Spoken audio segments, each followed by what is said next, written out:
प्रेमलाल और मृणालिनी दोनों की 4 बेटियां होती हैं। मृणालिनी फिर से गर्भवती होती है।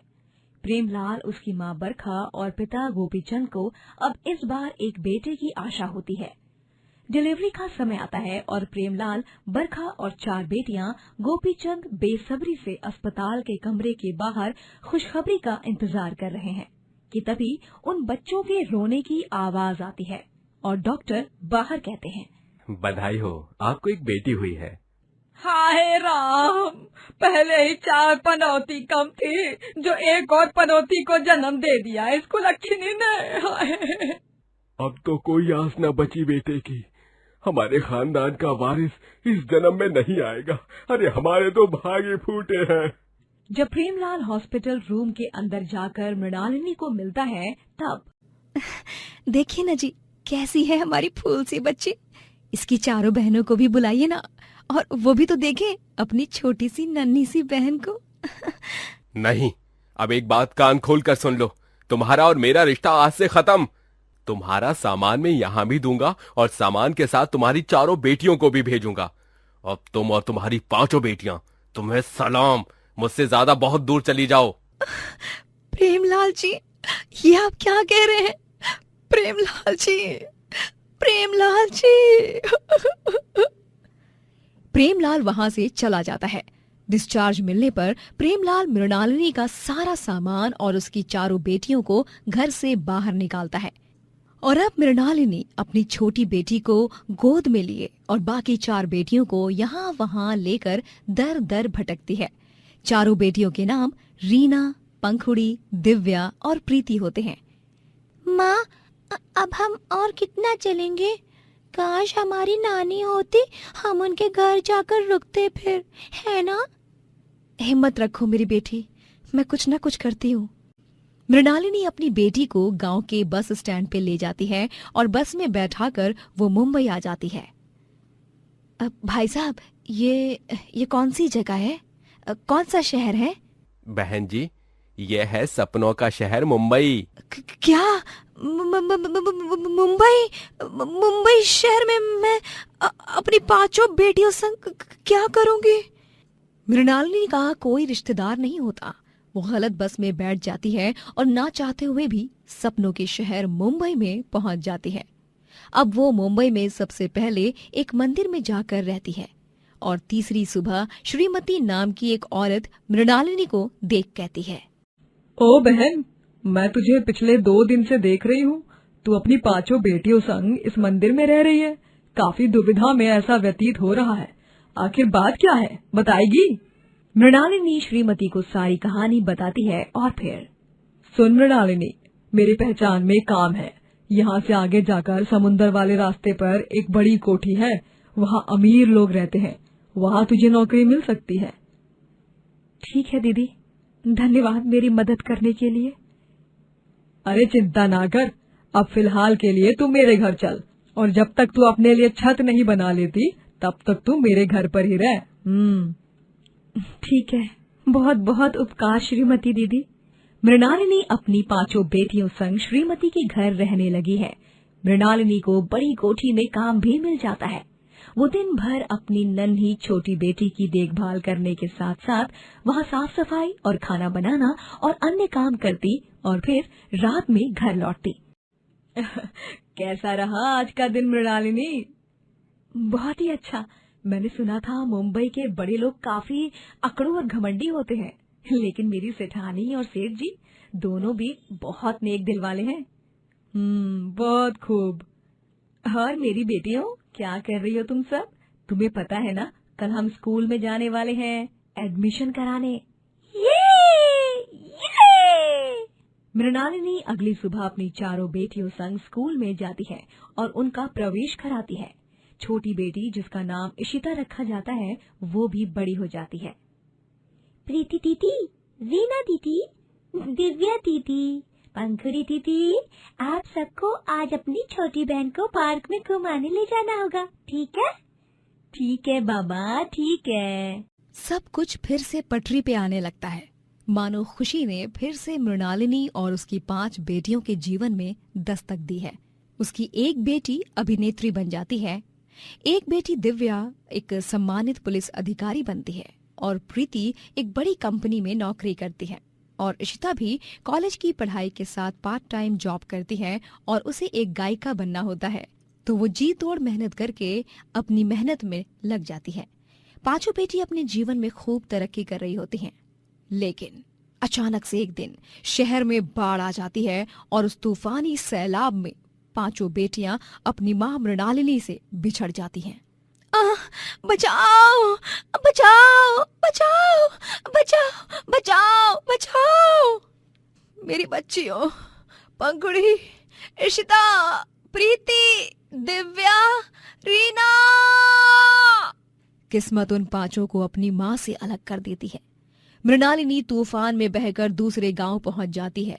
पांचों बेटियां अपनी मां को हर जगह ढूंढती हैं, लेकिन उनको वो कहीं नहीं मिलती। यहाँ तक कि सरकारी कार्यालय और शिविर में भी नहीं। हमारी माँ कहाँ गई होंगी? पता नहीं।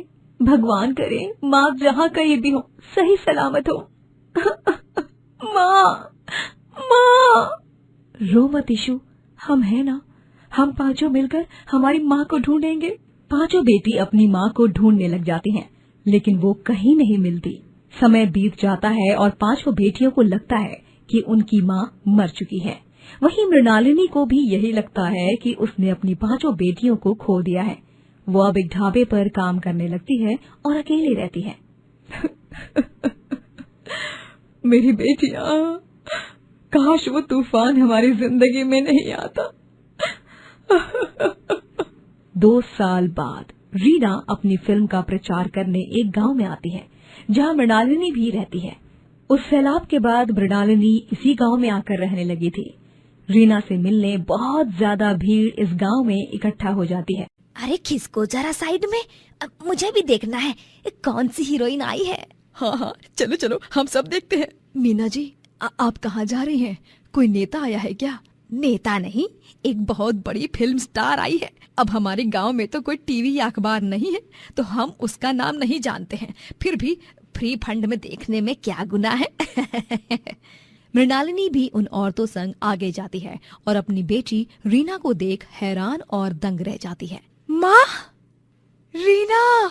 रीना और मृणालिनी दोनों माँ बेटी एक दूसरे के गले लगती हैं और पूरा गांव ये दृश्य देखकर चकित हो जाता है। रीना मृणालिनी को फिर से मुंबई ले जाती है और इस तरह पांचों बेटियां अपनी माँ को फिर से मिल जाती हैं। आपको पता है माँ, हमने आपको कितना मिस किया। हमें तो लगा कि आप नहीं रही।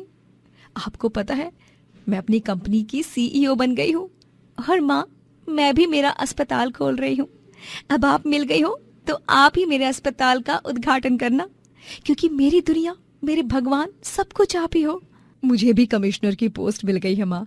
सबको जब ये बात पता चलेगी कि आप जिंदा हो और आप हम सबको फिर से मिल चली हो, तब सारा पुलिस स्टेशन खुश हो जाएगा। और एक और बड़ी खुशखबरी है, मेरी पहली फिल्म में इशिता सारे गानों को गाने वाली है। हर्रे! सच में आज मुझे अपनी पांचों बेटियों पर बहुत गर्व हो रहा है। तुम्हारे पापा ने, दादी और दादू ने तुम्हें नकारा था क्योंकि तुम बेटी थी और उन्हें बेटे ही चाहिए थे। ऐसे ही अपने जीवन में आगे बढ़ो और खूब तरक्की करो। पांचों बेटियां खूब तरक्की करती हैं और जब रीना की फिल्म रिलीज होती है तभी गरीब परिवार का इंटरव्यू लिया जाता है और उसे टीवी में देख प्रेमलाल, बरखा और गोपीचंद को अपने किए का बहुत पछतावा होता है। मनमोहन और उमा दोनों ही फतेहपुर में अपने छोटे बेटे ऋषि संग रहते थे। मनमोहन अपने पैरों से अपाहिज था, जिसके चलते वो घर पर ही रहता और चल फिर नहीं पाता और सारी जिम्मेदारियां उमा के कंधों पर आ गई थीं। उमा दूसरे लोगों के घर में जाकर खाना पकाती और अपना और अपने पति और बेटे का पेट पालती। मनमोहन जी, ये लीजिए खाना। मनमोहन बस व्हील चेयर पर ही बैठा रहता और वो अपने पैरों पर खड़ा भी नहीं हो पाता। उमा, मुझे माफ कर दो। पता नहीं उस रात क्या हुआ और मेरा एक्सीडेंट हुआ। मैंने अपने पैरों को खो दिया और अपाहिज हो गया और मेरी वजह से तुम्हें इतना सहना पड़ता है, इतनी मेहनत करनी पड़ती है। इतनी मेहनत करती हो तुम और मैं बस इस व्हील चेयर पर ही पड़ा रहता हूँ। ऐसा मत कहिए, आप अपाहिज हो गए, इसमें आपकी क्या गलती है? आपने जानबूझ के थोड़े ना ये सब किया है। भले ही डॉक्टर बाबू ने कहा है कि आप शायद ही कभी अपने पैरों पर खड़े हो पाएंगे, लेकिन मुझे अपने भगवान पर और हमारे पवित्र प्यार पर पूरा भरोसा है कि आप एक न एक दिन जरूर ठीक हो जाएंगे। उमा और मनमोहन दोनों ही एक दूसरे से बहुत प्यार करते थे और उनका प्यार ही उन दोनों की ताकत भी था। उमा को तकलीफ ना हो इसीलिए मनमोहन रोज सुबह जल्दी उठकर ऋषि को तैयार करता, उसके बाल बनाता, उसका टिफिन पैक करता और उसको पढ़ाई भी करवाता। कभी कभी व्हील चेयर पर बैठकर ही घर की अलमारी या कोना साफ कर देता। उमा 3 जगह पर खाना बनाने जाती और तीनों ही मालकिनें बहुत क्रूर होती हैं। अरे ओ हीरोइन, अच्छे से कूटना मसाले को, तेरे हाथ छिल जाएंगे, इसका डर है क्या तुझे? क्यों, किसको दिखाने हैं तेरे हाथ तुझे? डेट पे जाना है क्या, बेवकूफ कहीं की? हाँ। नहीं नहीं मालकिन साहिबा, नहीं नहीं। हाँ, वैसे भी तुझे तो बस अपने उस अपाहिज पति से ही प्यार है। चल चल, मेरे पति को ऑफिस से आते ही भूख लग जाती है, जल्दी से खाना बना दे, समझी? मालकिन के मुंह से अपने पति के बारे में ऐसी बात सुनकर उमा को बहुत बुरा लगता है। उसकी आंखों से आंसुओं की धारा बहती है, प्यास काटने से नहीं, उसके दिल पर ठेस पहुंचने की वजह से। करवा चौथ का पर्व आता है और उमा भी मनमोहन के लिए व्रत रखती है। उमा, ये व्रत मत रखो। तुम्हें आज व्रत के दिन भी बाकी घरों में रसोई पकानी है, तुम्हें चक्कर आ जाएंगे। और रही बात मेरी लंबी उम्र की, तो तुम रोज सुबह शाम मंदिर में दीप जलाकर मेरी लंबी उम्र की कामना करती हो भगवान से, तो ये व्रत तो... नहीं मनमोहन जी, मैं आपकी अर्धांगिनी हूँ और मैं हमेशा की तरह इस साल भी आपके लिए करवा चौथ का व्रत रखूंगी। देखिए, करवा माता इस सुहागन की मांग को जरूर स्वीकार करेंगे और मेरे सुहाग को ठीक कर देंगी। माँ, आप फिर भी अपना ख्याल रखना, रात में हम तीनों भी छत पर जाएंगे, जल्दी आना। हाँ बेटा। उमा करवा चौथ के दिन भी तीनों मालकिनों के घर में जाकर रसोई में खाना पकाती है। पहली जगह के काम पर तो वो बिल्कुल सही से काम कर लेती है, दूसरी जगह भी वो सही होती है, लेकिन तीसरी जगह काम करते करते उसकी हालत खराब होने लगती है। ओ मैडम, कछुए की तरह काम मत कर, मशीन की तरह हाथ चला। आज शाम मेरी सारी सहेलियां आने वाले हैं और उनकी सास भी कथा पढ़ने और फेरी की रस्म भी होगी, तो तुम्हें करीबन 40 से 50 लोगों का खाना बनाना होगा और चांद निकलने तक यहाँ रुकना होगा, सबको स्नैक्स और नाश्ता परोसने के लिए, समझे? लेकिन मालकिन, व्रत तो मेरा भी है, मुझे भी तो कथा पढ़नी है, चांद की पूजा करनी है। अच्छा ठीक है, तो तुम भी किसी कोने में बैठकर अपनी कथा पढ़ लेना, लेकिन खाना तो तुम्हें पूरा बनाना ही होगा, समझी? बेचारी उमा अपने हाथों को तेज चलाने लगती है। उसे बहुत चक्कर आने जैसा महसूस होता है, उसका सर भी घूमने लगता है, पर फिर भी वो खाना बनाती ही रहती है, बिना सोचे, बिना रुके। शाम को मालकिन और बाकी सारी औरतें इकट्ठा हो जाती हैं और एक बूढ़ी औरत उन सब के बीच बैठकर उन्हें करवा चौथ की कहानी सुनाती है। अब फिर पत्नी करवा आपन सुहागन की चिल्लाहट सुन के भागे दौड़े चली आई और ऊ मगरमच्छ का कच्चे धागे से बांध दिए। और फिर उके बाद में हुआ यूं के... उमा रसोई में खाना बना रही थी, लेकिन उसके कान बाहर बूढ़ी माई की कहानी पर थे और वो बस जय माँ करवा कहकर मन ही मन मुस्कुरा रही थी। फिर थोड़ी देर का समय लेकर वो रसोई में ही करवा माँ की तस्वीर लगाकर दीप जलाती है और उनकी पूजा आराधना करते हुए कथा पढ़ने लग जाती है और पूरे भक्ति और भाव से वो आंखों में आंसू लिए करवा माँ से अपने पति की लंबी उम्र की प्रार्थना करती है। हे करवा माता, मेरे पति के पैरों को ठीक कर दो, मैं अपने पति को इस हाल में नहीं देख सकती, उन्हें बहुत दर्द होता है, लेकिन वो बताते नहीं है, मौन रहते हैं, क्योंकि मैं काम करती हूँ, इसीलिए मैं आज इस पवित्र रात में प्यार की पूजा करने वाले त्योहार पर आपसे अपने पति की लंबी उम्र की प्रार्थना करती हूँ। उमा अपनी पूजा पूरी कर लेती है और सभी को शरबत और नाश्ता परोसने लगती है। वही सारी औरतें और मालकिन चांद का इंतजार करती हैं और एक साथ गोल बनाकर बैठती हैं और पूजा की सजाई हुई थाली आपस में घुमाते हुए फेरी की रस्म करती हैं और गाती हैं। हाथों में पूजा की थाली, आई रात सुहागों वाली, चांद को देखो हाथ में जोड़ूं, करवा चौथ का व्रत मैं तोड़ूं, तेरे हाथ से पीकर पानी दासी से बन जाऊं रानी, आज की रात जो मांगे कोई वो पा जाए रे, घर आजा परदेसी तेरा देश बुलाए रे, घर आजा परदेसी तेरा देश बुलाए रे। और इसी बीच उमा भी अपनी थाली सजा लेती है और घूंघट ओढ़कर उन सभी औरतों के बीच अपना चेहरा छुपाकर बैठ जाती है ताकि मालकिन को शक न हो और वो चिल्लाए ना। मेरी फेरी की रस्म भी हो गई। जय माँ करवा। अब बस वक्त रहते ही मैं चांद आने से पहले मनमोहन जी के पास चली जाऊं, वो मेरी राह देख रहे होंगे। उमा अपनी फेरी की रस्म भी पूरी कर लेती है और फिर अपना सारा काम निपटा कर वो जल्दी से हाथ रिक्शा में बैठती है और अपने घर जाती है। अरे उमा, तुम आ गई? जी, वो थोड़ी सी देर हो गई। अच्छा सुनिए, ये कुर्ता आप देख लीजिए, मैंने आपके लिए बाजार से लिया था। लेकिन उमा, इसकी क्या जरूरत थी? सुहागन श्रृंगार करेगी तो उसका सुहाग क्यों नहीं। ऋषि, पापा की मदद करो, तब तक मैं भी तैयार हो जाती हूँ। उमा श्रृंगार करके लाल साड़ी में तैयार हो जाती है और मनमोहन भी लाल कुर्ता पहनता है। ऋषि भी सजता है और उमा अपनी पूजा की थाली लिए छत पर जाती है और फिर थाली छत पर रखकर फिर से नीचे आती है और व्हील चेयर से मनमोहन को भी छत पर ले जाती है। तीनों भी छत पर चांद की राह देख रहे हैं। तभी मनमोहन देखता है कि उमा का पैर छत पर से फिसलने वाला है और वो गिरने वाली है।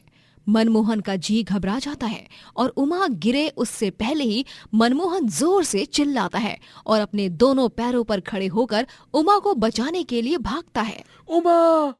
मनमोहन उमा की जान बचा लेता है और उमा और ऋषि दोनों भी मनमोहन को खड़े देख आश्चर्यचकित रह जाते हैं। और तो और मनमोहन को खुद अपने आप पर यकीन नहीं होता कि वो अब चल फिर सकता है। उमा, ऋषि बेटा, ये देखो, मैं चल पा रहा हूँ, मैं चल सकता हूँ। ये तो गजब हो गया, ये तो करिश्मा हो गया। आखिरकार करवा माता ने मेरी प्रार्थना सुन ही ली। बोलो जय माँ करवा। जय माँ करवा। पापा, आज मैं बहुत खुश हूँ। मैं भी।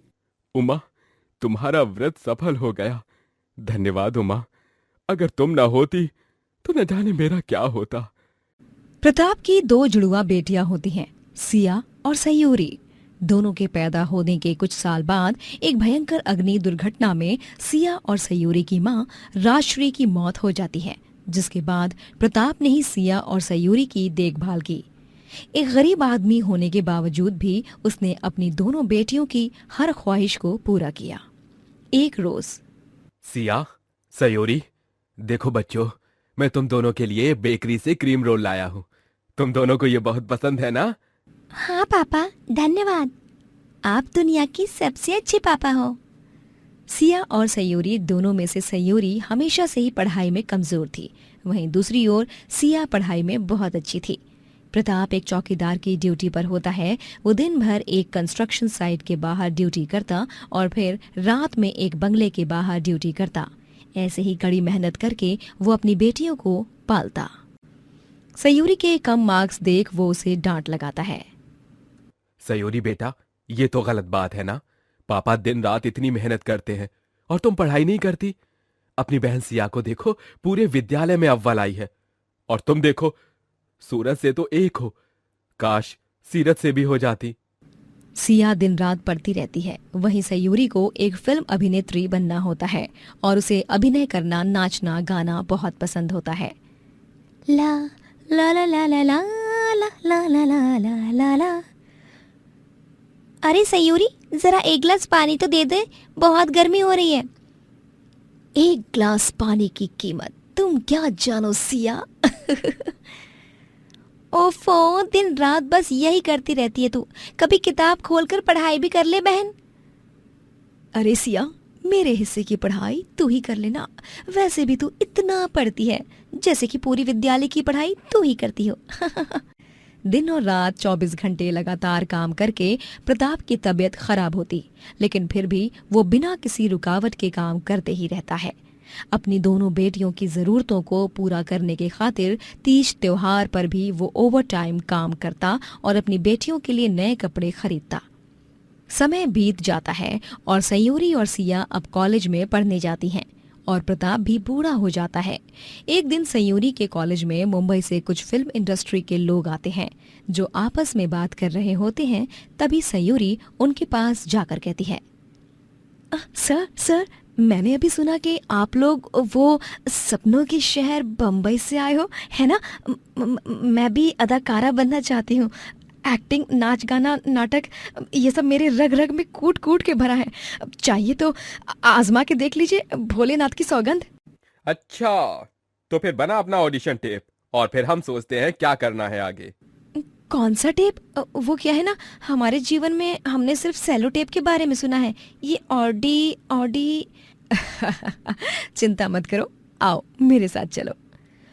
वो मैडम सयूरी को एक कमरे में ले जाती है और उसे स्क्रिप्ट देकर उसका ऑडिशन लेती हैं, जिससे खुश होकर वो सभी उसे मुंबई ले जाने का फैसला करते हैं। और एक रात अपने पापा और बहन को बिना बताए सयूरी उन लोगों के साथ मुंबई चली जाती है और वहां जाकर वो उन्हें फोन करके सब बताती है। क्या मतलब बेटा, तुम्हारा दिमाग जगह पर है कि नहीं? ऐसे बिना बताए तुम निकल पड़ी। यहाँ तुम्हें हमने पूरे गांव में ढूंढा, चप्पा चप्पा छान मारा। सिया और मेरी तो जान निकले जा रही थी और तुम बेपरवाह होकर चली गई मुंबई।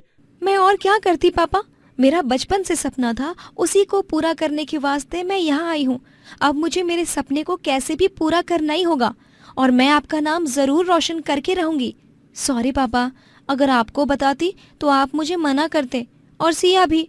अच्छा पापा, रखती हूँ, ऑडिशन के लिए बुला रहे हैं। सयूरी फोन कॉल कट कर देती है।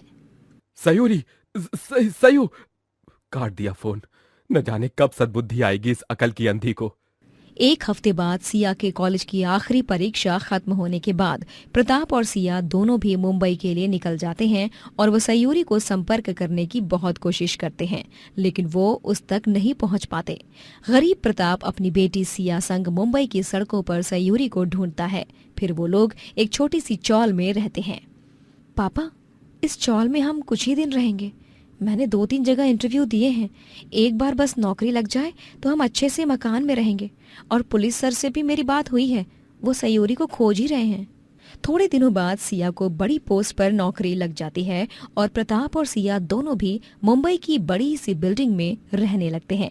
एक रोज जब सिया और प्रताप एक जगह से गुजर रहे होते हैं, तभी वो देखते हैं कि सयूरी एक फिल्म की शूटिंग कर रही है। तभी वो तीनों एक दूसरे को देखते हैं और उनकी आंखें भर आती हैं। पापा, सयूरी। सयू बेटा। सयूरी प्रताप को कस के गले लगाती है और सिया को भी। फिर वो भावुक होकर कहती है, मुझे माफ कर दीजिए पापा, लेकिन आप निराश मत होइए। जिस मुकाम को हासिल करने के लिए आपकी बेटी इस माया नगरी में आई थी, आज वो मुकाम मैंने हासिल कर लिया है। मुझे अपनी पहली फिल्म मिल गई है, मैं एक हीरोइन बन गई हूँ पापा। सच? सयू बेटा, आज मुझे तुझ पर बहुत गर्व महसूस हो रहा है। एक तरफ सिया को मुंबई की सबसे बड़ी कंपनी में नौकरी लग गई और यहाँ तूने भी आखिरकार उड़ान ले ही ली। अब तीनों का मिलन हो चुका था, तीनों एक साथ रहने लगे। सयूरी अपनी फिल्म की शूटिंग पूरी कर रही थी और सिया भी धीरे धीरे अपने जीवन में भरपूर तरक्की प्राप्त करने लगी थी। एक रात अचानक से कुछ गुंडे सयूरी का पीछा करते हैं। ए हीरोइन, चल चल, ज्यादा नखरा मत कर और अपन को सारा पैसा दे जो भी है तेरे पास। चल चल। कौन हो तुम लोग और क्या चाहते हो? तो दूर हो जाओ, छोड़ दो मुझे। अरे ऐसा कैसे छोड़ देने का मैडम, छोड़ने के लिए थोड़े पकड़ा है अपन। अरे चलो चलो, निकाल लो पैसा, वरना उसका अंजाम बहुत बुरा होगा, पहले ही बता दे रहे हैं अपन। सयूरी गुंडों की बात नहीं मानती और जब सयूरी उनसे जबान लड़ाती है तभी वो गुंडे उसके गले पर छुरी से वार करते हैं और वो बेहोश होकर गिर जाती है। बॉस, लगता है ये लड़की टपक गई, मर गई है ये लड़की। अरे क्या बातें कर रहे है तू? इससे पहले कि अपन लोग किसी लफड़े में पड़ जाएं, भाग यहाँ से। तीनों गुंडे सयूरी को सड़क पर बेसहारा छोड़कर भाग जाते हैं। उन्हें ये लगता है कि सयूरी मर चुकी है, जबकि ऐसा नहीं होता, वो जिंदा होता है। आसपास के लोग सयूरी को अस्पताल ले जाते हैं और प्रताप और सिया को भी बुलाया जाता है। फिर कुछ घंटों के बाद जब डॉक्टर बाहर आते हैं, डॉक्टर साहब, मेरी बेटी कैसी है? वो ठीक तो है ना वो? हाँ डॉक्टर, मेरी बहन को कुछ होगा तो नहीं ना? घबराइए मत आप दोनों, सयोरी जी को कुछ नहीं हुआ है। भगवान का लाख लाख शुक्र है कि गले पे जो वार हुआ है वो बड़ी नहीं, मामूली चोट है। उन्हें होश आ चुका है, आप दोनों उनसे मिल भी सकते हैं। सिया और प्रताप सयूरी से मिलते हैं और फिर सयूरी उन्हें सब बताती है और फिर वो सब सुनकर गुस्से से सिया बोलती है, सयूरी, मैं तुझसे वादा करती हूँ कि मैं उन तीनों गुंडों को नहीं छोड़ूंगी। अब देख तेरी जुड़वा बहन क्या करती है। हमारा जुड़वा होना शायद इसी दिन के लिए लिखा गया था। सिया उन क्रूर दरिंदे गुंडों के अड्डे का पता लगाती है और फिर उनके अड्डे पर सफेद साड़ी पहनकर और हाथ में जलती हुई मोमबत्ती लेकर भूतनी के अवतार में जाती है, ताकि उन्हें लगे कि ये तो सयूरी की आत्मा है। क्यों रे दरिंदो, मुझे उस सड़क पर अकेले मरते हुए छोड़ गए? तुम्हें क्या लगा इतनी आसानी से पीछा छोड़ दूंगी मैं तुम्हारा? मैं तुम तीनों से बदला लेने आई हूँ। आई शपथ, बचाओ मम्मी। अरे बॉस, ये तो उस लड़की का भूत है। ओ, अपनी तो वाटिच लग गई। अरे देवा, बचाओ मम्मी। सिया भूतनी बनकर उन तीनों को खूब दौड़ाती है और परेशान करती है और फिर कुछ देर बाद वहाँ पर सयूरी, प्रताप और पुलिस ऑफिसर आते हैं। तब गुंडों को पता चलता है कि दोनों बहन जुड़वा हैं। अल्लाह, ये क्या मतलब, अपन को येड़ा बनाया? ओए, ज्यादा बकवास मत कर। अब चलो तीनों के तीनों जिंदगी भर जेल में चक्की पीसना। पुलिस उन गुंडों को गिरफ्तार करके ले जाती है और सयूरी और सिया दोनों बहन एक दूसरे के गले लगती हैं। सयूरी की पहली फिल्म रिलीज हो जाती है और सिया भी अपनी कंपनी की CEO बन जाती है और दोनों जुड़वा बेटियां अपने गरीब बाप के लिए एक बड़ा बंगला खरीदती हैं और उन्हें तोहफे के तौर पर देती हैं, जिसे देख प्रताप की आंखें नम हो जाती हैं। अरे, मुझे तो यकीन ही नहीं हो रहा कि मेरी 2 जुड़वा बेटियों के कारण मैं आज एक बंगले का मालिक बन गया। कल तक बंगले का चौकीदार था मैं, लेकिन आज अपनी बेटियों के कारण मैं भी एक बंगले का मालिक बन गया। तुम दोनों पे बहुत गर्व है मुझे। तीनों एक खुशहाल जीवन व्यतीत करने लगते हैं और सिया और सयूरी दोनों जुड़वा बहनें अपनी जिंदगी में खूब तरक्की प्राप्त करते हैं। सोमनगर कहकर एक गांव था जिसमें मेवालाल नामक एक गरीब आदमी अपनी बीवी अनुपमा, बूढ़ी माँ कौशल्या और छोटे बेटे मुन्ना के साथ रहा करता था। वो लोग बहुत गरीब थे। मेवालाल मजदूरी करता और अपने परिवार का पेट पालता। उसकी बीवी अनुपमा काफी अच्छा गाती थी।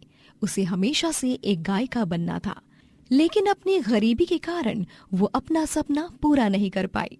गांव में एक दिन एक गाने की प्रतियोगिता होती है माता के जगराते में, और उसमें गाकर अनुपमा 50,000 रुपयों का इनाम और उपहार के तौर पर एक फ्रिज जीत जाती है।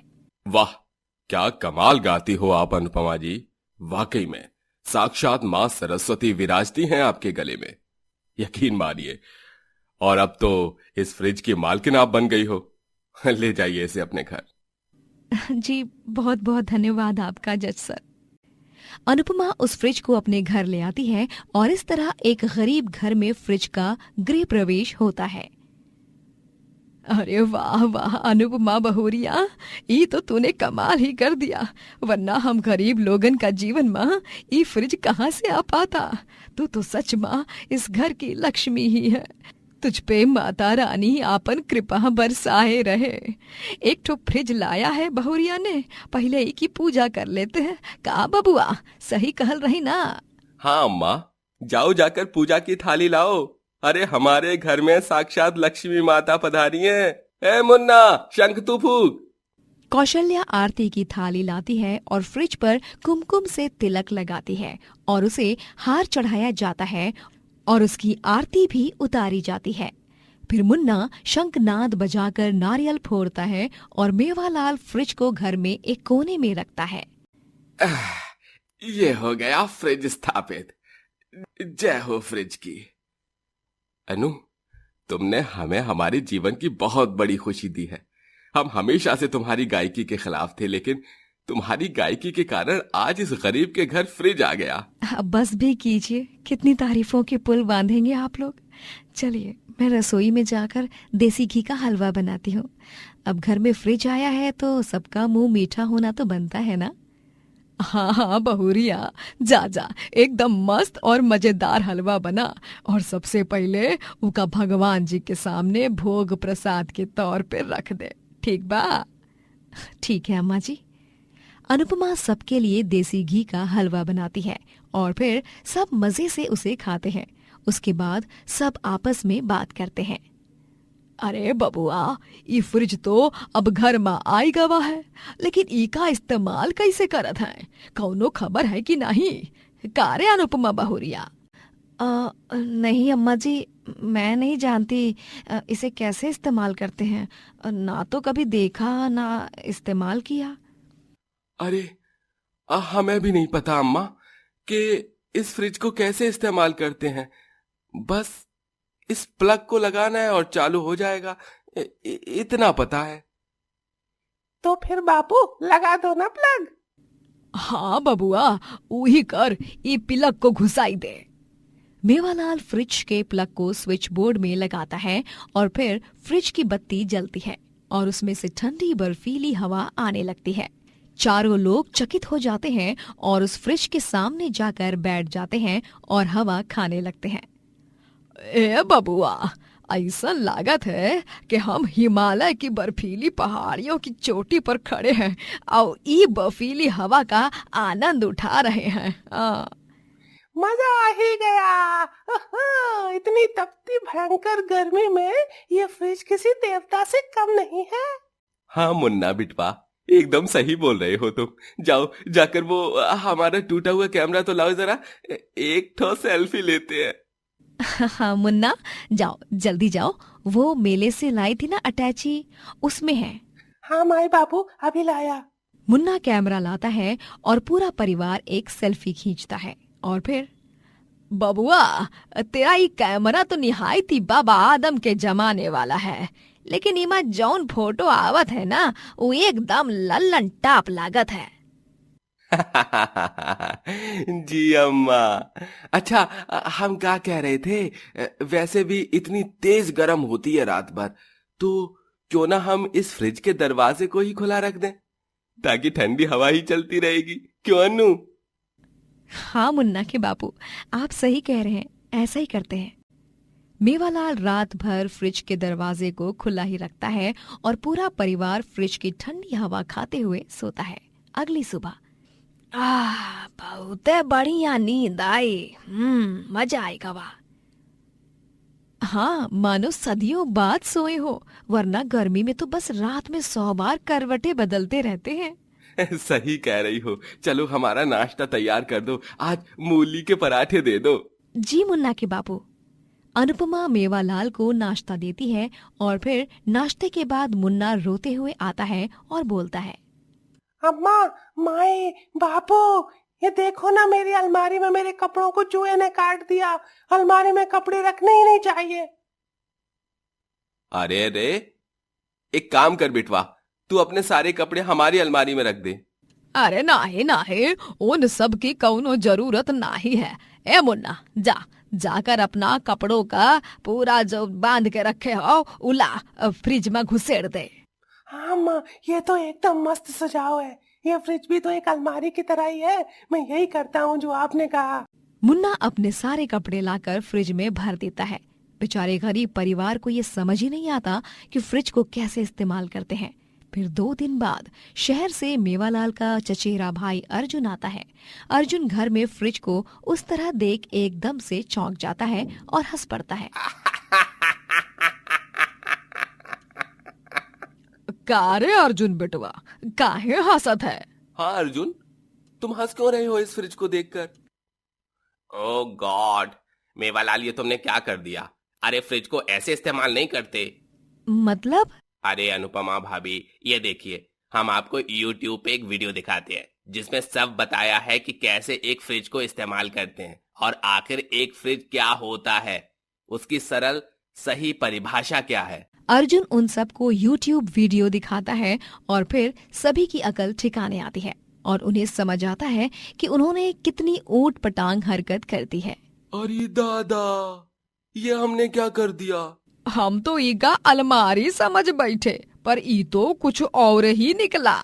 चलो अच्छा ही हुआ जो हमें देर होने से पहले सब पता चल गया। धन्यवाद अर्जुन भाई साहब, आपके कारण हमें ये सब पता चला। अगर आप काम के सिलसिले में गांव में नहीं आते तो बगैर कुछ जाने इस फ्रिज को 1 हफ्ते में ही बिगाड़ कर रख देते हम।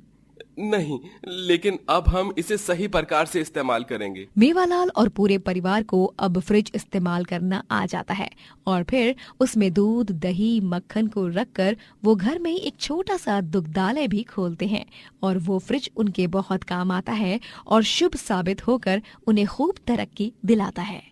शीला जी की 5 बहुएं होती हैं, जिनका इकलौता पति शीला का बेटा रणधीर होता है। रणधीर ने सबसे पहले प्रीति से लव मैरिज किया। शादी के बाद रणधीर के पिताजी के परम मित्र की बेटी करीना उससे रणधीर शादी कर लेता है, क्योंकि करीना के पिताजी ने रणधीर के पिताजी की बहुत देखरेख की होती है मुसीबत भरे समय में, और उसी का कर्ज चुकाने के लिए उसने ये शादी की। उसके बाद एक तूफानी रात में उसे उसके बचपन की सहेली चांदनी मिलती है, जो बुरी अवस्था में होती है, और उसे सहारा देने के लिए और समाज में जगह देने की खातिर वो उससे ब्याह कर कर घर ले आता है।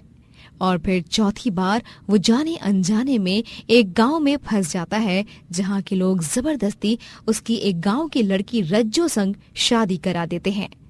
अब जब संतानी सुख की बात आती है तब उसे पता चलता है कि चारों बीवियां बांझ हैं, तो वो 5वीं बार अंजलि से शादी करता है बच्चा पैदा करने के लिए। अब देखते हैं क्या हाल होता है इन 5 बहुओं के एक पति का।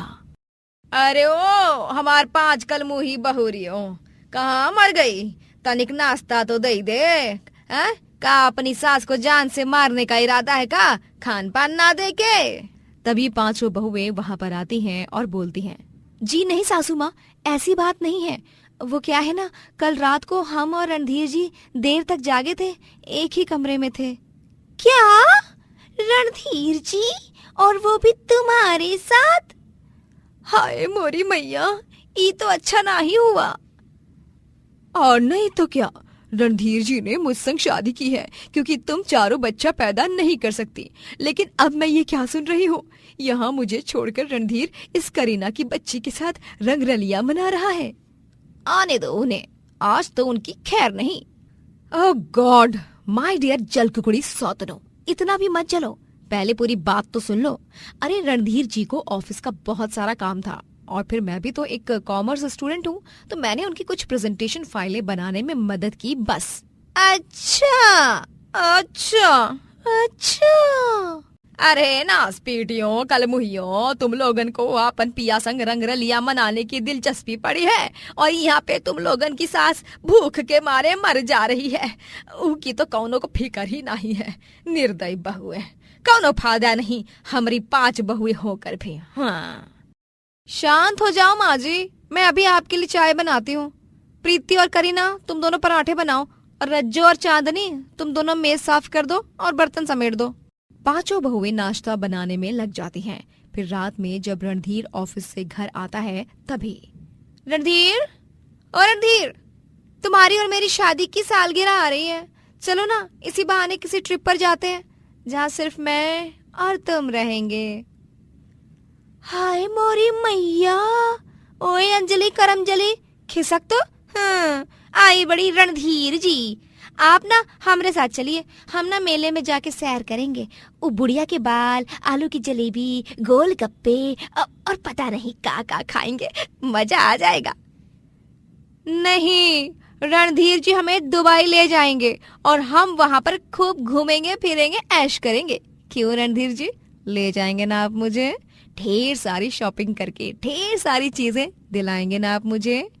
ना, रणधीर मेरे बचपन का दोस्त है, हम दो सबसे पहले जाएंगे और वो भी अकेले घूमने। हाँ, और मैं क्या करूंगी?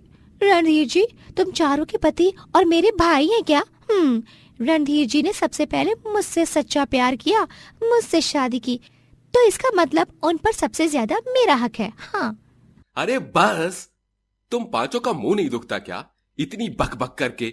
अरे पति थका हारा घर आया है, ऐसा नहीं कि उसे एक गिलास पानी दे दो। आते ही अपनी अपनी हनीमून की प्लानिंग शुरू कर दी। ओह सॉरी रणधीर जी, एक ग्लास क्या, आप 100 ग्लास पानी पीजिए, लेकिन हमको दुबई जरूर ले जाइए। पांचों बीवियां इसी तरह रणधीर को परेशान करती रहती हैं और बस उससे शॉपिंग करा के उसकी जेब खाली करती रहती हैं। शीला अब अपनी पांचों बहुओं के प्रति और भी कठोर हो जाती है और उनसे खूब काम करवाती है, जिससे परेशान होकर वो पांचों बीमार होने का ढोंग करती हैं और कुछ काम नहीं करती। देख ला लल्ला, तोहरी पांचों लुगाइयां कैसे बिस्तर पर पकड़कर बैठ गई हैं और सारा काम हमरे गले में बांध दिया है, कौन फांसी का फंदे की तरह। ये पांचों संग शादी करने से अच्छा तो कुंवारा ही रह जाता, वही अच्छा होता। हमरे तो भाग ही फूटे हैं, क्या करें? माँ, अब हम और कर भी क्या सकते हैं? हमारे भी नाक में दम कर रखा है उन पांचों ने। फंस गए हैं ये 35 फेरे लेकर। 35 फेरे? हमारा मतलब 5 मेहरारू है ना, तो पांचों संग 7 फेरे लिए तो उका गणित 35 फेरे। हम तोहरा के लाख समझाए रहे, लेकिन तोहरे ही अंदर पता नहीं कौन ज्वालामुखी खा लावा बह रहा था। रणधीर भी अपनी बीवियों से परेशान हो चुका था और उसकी माँ शीला भी अपनी पांचों बहुओं से परेशान हो चुकी थी। करवा चौथ का पावन पर्व आता है। पांचों बहुएं शीला और रणधीर के सामने ऐसे दिखाती हैं कि उन्होंने पूरी श्रद्धा और निष्ठा से रणधीर के लिए व्रत रखा है, जबकि पांचों बहुएं छुप के दबाकर खाना खाती हैं और रात में छत पर सुहागन की तरह सज संवर कर अपनी अपनी थाली लेकर चांद निकलने का इंतजार करती हैं। ओ बहुओं, देखो चांद आवत है। हाय मोरे मैया, रणधीर जी आइए, पहले हमारा व्रत खोलिए और हमें शगुन का तोहफा दीजिए। हमका पता है कि आप हमरे खातिर रानी हार बनवा कर लाए हैं। नहीं रणधीर जी, पहले आप हमारा व्रत खोलिए और हमारा डायमंड ज्वेलरी का वो सेट दीजिए। नहीं रणधीर जी, पहले आप मेरा व्रत तोड़िए और मुझे तोहफा दीजिए। रणधीर, तुम्हें तो पता है मैं तुमसे कितना प्यार करती हूँ और माँ जी की भी देखभाल करती हूँ, तो तुम पहले मेरा व्रत खोलो, आओ, वरना फिर चांद बादलों में छुप जाएगा। जल्दी आओ और मेरा तोहफा भी दे दो मुझे पता है कुछ एक्सपेंसिव ही लाए हो। ओ अंजलि कर अंजलि, तो हार मतलब का है कि हम लोगन रणधीर जी से नफरत करत हैं और सासू माई पर अत्याचार। हाँ? तुम पांचों ने मेरी लंबी उम्र के लिए व्रत रखा है या अपने तोहफों के लिए? हाँ। और शीला एक मिठाई बर्फी खाते हैं और खाने के बाद दोनों चक्कर खाकर गिर जाते हैं और जब अगली सुबह उठते हैं तो देखते हैं कि पांचों बीवियों ने पूरी तिजोरी खाली की है और उन्होंने रणधीर को लूट लिया है और भाग गई हैं। अरे नहीं, ये क्या हो गया मेरे साथ? मेरी पांचों बीवियां मुझे कंगाल करके चली गई। अब तो मैं न घर का रहा न घाट का। और कर 50 शादियां। हाँ, कल मुहा कहीं का। अब बैठ यहाँ पे रोते और पछताते हुए। ब्रिजनगर कहकर एक गांव में मोहनलाल का एक छोटा सा ढाबा होता है। मोहनलाल ने पाई पाई जोड़कर उस ढाबे को बनाया था। उसके ढाबे पर रोजाना दिन के 8 पहर ग्राहकों का आना जाना लगा ही रहता था। एक रात उस ढाबे के पास से 3 शराबी गुंडे गुजर रहे थे। ये देखो रे, ये उस मोहनलाल का ढाबा है, जब देखो तब भरा हुआ रहता है, बहुत नोट छापता है लगता वो। तो बॉस चलो आज इसके ढाबे पर ही डाका डालते हैं, क्यों? हाँ, इसकी तिजोरी में ढेर सारा पैसा रखा होगा और साथ ही साथ इसके ढाबे को तहस नहस भी करेंगे, ताकि ना रहेगा बांस ना बजेगी बांसुरी। तो चलो फिर, शुभ काम में देरी कैसी। तीनों गुंडे उस ढाबे के शटर को तोड़ते हैं और उसमें जाकर तिजोरी में से सारे पैसे चुरा लेते हैं और फिर लोखंड लकड़ियों से उस ढाबे को तोड़ते फोड़ते हैं और बर्बाद करके वहां से रफू चक्कर हो जाते हैं। अगली सुबह जब मोहनलाल अपने ढाबे की ये स्थिति देखता है तब उसका कलेजा चिर जाता है। अरे नहीं, ये क्या हो गया मेरे ढाबे को? नहीं, अब मैं क्या करूंगा? अपना परिवार कैसे चलाऊंगा? अरे सबकी देख रेख कैसे करूंगा? हे दुर्गा माँ, ये क्या अनर्थ हो गया मेरे साथ? मोहनलाल अब बहुत दुखी था। उसके सारे पैसे भी चोरी हो गए और साथ ही साथ ढाबा भी बर्बाद हो गया। जैसे तैसे वो कुछ हफ्ते गुजार लेता है, परंतु कुछ दिन बाद उसके पास 1 रुपया तक नहीं बचता और उसके परिवार के खाने के लाले पड़ जाते हैं। उसकी बीवी का नाम पूनम होता है, छोटा बेटा नकुल और बूढ़े पिताजी नरेंद्र नाथ। सुनिए जी, घर में खाने का एक निवाला तक नहीं बचा। पास के दुर्गा मंदिर में से ही प्रसाद ला दो और उसे ही खा लेते हैं। हाँ पूनम, तुम सही कह रही हो। हम भूखे रह लेंगे तो भी कोई मलाल नहीं, लेकिन हमारा नकुल भूखा प्यासा नहीं सोना चाहिए। अरे तू कौनो चिंता मत कर मुन्ना, सब वो समय की बहती धारा के साथ ठीक हो जाएगा। और तू तो इतना बड़ा पूजा पाठी है, तुहार ऊपर अगर कोनो मुसीबत के बादल मंडराए रही तो ऊ का हटाई के खातिर दुर्गा माँ जरूर आएगी। बस हिम्मत मत हार, तू तो हमारा शेर है मुन्ना। नरेंद्र नाथ तिवारी का बेटा है और का। मोहनलाल दुर्गा मंदिर से बचा हुआ प्रसाद लाता है और उसे नकुल को देता है और नकुल खाकर सो जाता है। मोहनलाल एक बहुत ही बड़ा दुर्गा भक्त होता है। वो हर सुबह 7 बजते ही दुर्गा मंदिर में जाकर पंडित जी से पहले मंदिर के पट खोलता है और पूजा करता है। उसका दुर्गा माँ पर अटूट भरोसा होता है। नवरात्र का पावन त्योहार आता है। बापू, इस साल भी हम हमारे घर में दुर्गा माँ की स्थापना करेंगे ना? हाँ बेटा, हम जरूर करेंगे दुर्गा मैया की स्थापना। तभी पूनम मोहनलाल से कहती है, लेकिन यहाँ तो गरीबी में आटा गीला है और आप ऐसे में कैसे करेंगे दुर्गा माँ की स्थापना? हाँ बताइए। हमका पता है, ये जो त्योहार पति परमेश्वर है ना, ये बचपन माँ गणेश जी और दुर्गा माँ की मूर्ति बनाने वाले के पास जाके घंटों तक ऊ का निहारत रही और ऊ निहार निहार कर इन्हें भी मूर्ति बनाना सीख लिया। हाँ पूनम, बाबूजी एकदम सही कह रहे हैं। तो क्या हुआ अगर हम गरीब हो गए हैं? इस साल भी हर साल की तरह हम धूमधाम और भक्ति भाव से दुर्गा पूजा करेंगे। मैंने 2-3 दोस्तों से नौकरी की बात की है। बस दुर्गा माँ की कृपा रही तो मुझे कहीं पर नौकरी मिल जाए अच्छी सी। अब मैं फिर से तो अपना ढाबा खड़ा नहीं कर पाऊंगा, मुझे अब फिर से शून्य से शुरू करना होगा। मोहनलाल मिट्टी लाता है और अपने हाथों से दुर्गा माँ की छोटी सी प्रतिमा बनाता है और फिर नवरात्रि के दिन वो अपने घर पर उनकी स्थापना करता है और पूरी श्रद्धा के साथ वो दुर्गा माँ की आरती करता है। पूरे गांव का परिसर भक्ति से खिल उठता है। बोलो दुर्गा अम्बे भवानी की जय। अगले दिन मोहनलाल को सड़क से गुजरते हुए उसका बचपन का दोस्त पिंटू दिखता है। अरे मोहन वाह, तू यहाँ? अरे कैसन बा? क्या बताऊं यार पिंटू, मुझ पर तो मुसीबतों की बाढ़ आ गई है सच में। का रे, ऐसन काहे बोलत बानी? का हुआ है? विस्तार में तो बताई दे भाई। तभी मोहनलाल पिंटू को सब कुछ बताता है और वो सब सुनकर पिंटू बोलता है, अच्छा तो ये बात है। ठीक बा, सुन, हमरे पास भी ज्यादा पैसा नहीं है, पर फिर भी तोहार के घर खर्च हो उतना पैसा हम तोहका दे सकत हैं। अरे वाह, धन्यवाद पिंटू, तेरा बहुत बहुत धन्यवाद। जैसे ही मेरे पास पैसे आ जाएं, मैं तुरंत तुझे तेरे पैसे वापस लौटा दूंगा।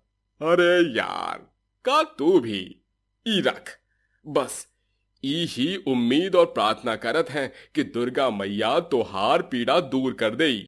मोहनलाल उन पैसे से बनिए की दुकान पर जाकर कुछ सामान लेता है और दुर्गा माँ के लिए मिठाई और फूल फल खरीदता है। वो नवमी के दिन कन्या पूजन भी करता है। 9 कंजकों को शीरा पूरी का प्रसाद खिलाकर उनके पैर छूकर आशीर्वाद भी लेता है। सभी छोटी कन्याएं उसके सर पर हाथ रखकर उसे तहे दिल से आशीर्वाद देती हैं और चली जाती हैं। फिर दोपहर में मोहनलाल के घर के द्वार पर एक गरीब भिखारी आता है, जिसका हुलिया काफी खराब होता है और कपड़े भी फटे पुराने होते हैं। वो उन सबसे कहता है, मालिक, हमका तुहार रसोई की खिड़की से हलवा पूरी की खुशबू आई रही। अगर कुछ बचा हो तो ई भिखारी का पेट भी भर देऊ न मालिक। बहुत ही कृपा हुई रही। आज तो रामनवमी भी है। अरे जा पूनम बहुरिया, ई गरीब के लाने भी खाना ला। आज के दिन गरीब का पेट भरना बहुत ही पुण्य वाली बात हुई रही। हाँ बाबूजी। पूनम उस भिखारी को खाना देती है और वो उनके घर के अंदर आकर पटल पर बैठकर खाना खाता है। और जब उसका ध्यान कहीं और होता है, तभी वो देखते हैं कि भिखारी तो गायब हो चुका है और फर्श पर एक संदूक पड़ा होता है। ये क्या? वो भिखारी कब गया कुछ पता ही नहीं चला। और ये संदूक, इसमें क्या है? मोहनलाल उस संदूक को खोलता है और वो देखता है कि उस संदूक में ढेर सारे पैसे और सोने के सिक्के हैं। सभी घर वाले ये देखकर भौचक्का रह जाते हैं। ई माँ तो इतना सारा धन है। लेकिन ये यहाँ हमारे घर की चौखट को पार करके कैसे आया? वही तो। तभी अचानक से उन सबको दरवाजे से शेर की दहाड़ सुनाई देती है और द्वार पर एक दिव्य रोशनी उजागर होती है और स्वयं दुर्गा माँ अवतरित होती हैं। दुर्गा माँ अपने शुभ चरणों को आगे बढ़ाते हुए पैरों के लाल छापों से मोहनलाल के घर में आती हैं और दुर्गा माँ को देख सभी घर वाले आश्चर्यचकित हो जाते हैं और हाथ जोड़कर प्रणाम करते हैं। दुर्गा माँ, आप, वो भी एक गरीब के घर। व्यक्ति चाहे अमीर हो या गरीब, मैं किसी में भेदभाव नहीं करती। मैं तो बस उनकी भाव भक्ति देखती हूँ और तुम्हारी श्रद्धा एवं निरंतर आस्था और आराधना को देख मुझे यहाँ प्रकट होना ही पड़ा। तो इसका मतलब वो भिखारी और ये संदूक, ये सब आपकी ही लीला है दुर्गा मैया? हाँ पूनम, उस भिखारी को मैंने ही तुम्हारे घर भेजा था, तुम्हारे मन को परखने की खातिर। और तुमने बिना अकड़ और घमंड जताए एक गरीब होकर एक गरीब का पेट भरा और तुम्हारे इसी व्यवहार से प्रसन्न होकर मैंने तुम्हें ये धन से भरा संदूक दिया है। इसे तुम खुशी खुशी मेरा आशीर्वाद समझकर रख सकते हो मोहनलाल। धन्यवाद दुर्गा माँ, आप हमेशा से मेरी माँ की तरह मेरी देखभाल करती आई हो। मुझ पर चाहे 1000 कठिनाइयां क्यों ना आए, मैं उन सब का डट के सामना करूंगा, क्योंकि मैं जानता हूँ कि मेरी दुर्गा माँ सदैव मेरे साथ है। अवश्य। जय माँ दुर्गा।